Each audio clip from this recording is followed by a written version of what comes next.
শুধুমাত্র 10 মিনিট সময় হাতে থাকলে সকালের নাস্তাটা হয়ে যাবে অনেক বেশি হেলদি এবং টেস্টি। আসসালামু আলাইকুম everyone, welcome to Papiya's kitchen. এই নাস্তাটা একদমই ঝামেলাবিহীন, আর আপনারা চাইলে বাচ্চাদের টিফিনেও এটা দিতে পারেন। এখানে প্রথমেই আমাদের লাগবে পাউরুটি। এখানে আমি ছোট সাইজের 6 পিস পাউরুটি নিয়ে নিয়েছি। এবার এর মাঝখান বরাবর কেটে নিচ্ছি। এভাবেই একটা পাউরুটি আমি 2 পিস করে কেটে নিয়েছি।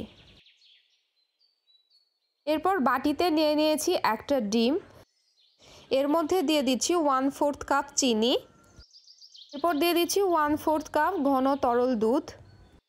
আপনারা চাইলে চিনির পরিমাণটা কম বেশি করে নিতে পারেন। এবার সব কিছুকে একসঙ্গে খুব ভালো করে মিশিয়ে নিচ্ছি।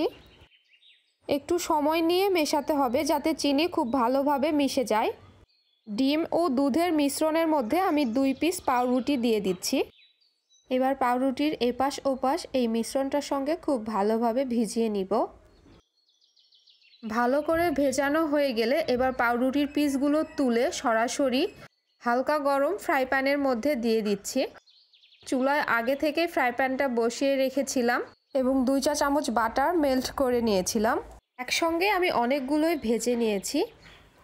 চুলার হিট এ পর্যায়ে থাকবে লো মিডিয়ামের মাঝামাঝি। একদম বেশি হিটে এগুলো ভাজা যাবে না, তাহলে কিন্তু খুব দ্রুত উপর থেকে কালার চলে আসবে।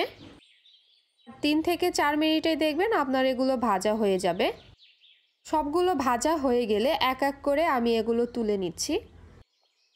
এরপর এখানে একটা কলা এবং ড্রাগন ছোট ছোট কিউব করে কেটে নিয়েছি। ভেজে রাখা পাউরুটির পিসগুলো আমি একটা প্লেটে সাজিয়ে নিয়েছি এবং এর উপরে কেটে রাখা কলা দিয়েছি এবং মাঝখান বরাবর যে ফাঁকা অংশগুলো রয়েছে সেগুলোতে ড্রাগনের পিসগুলো দিয়ে দিচ্ছি।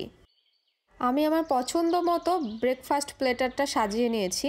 আশা করছি আমার এই সহজ এবং হেলদি রেসিপিটা আপনাদের অনেক ভালো লেগেছে। রেসিপি ভালো লাগলে লাইক, কমেন্ট, শেয়ার করে পাশে থাকবেন এবং চ্যানেলটি সাবস্ক্রাইব করবেন। আজ এখানেই বিদায় নিচ্ছি। আল্লাহ হাফেজ।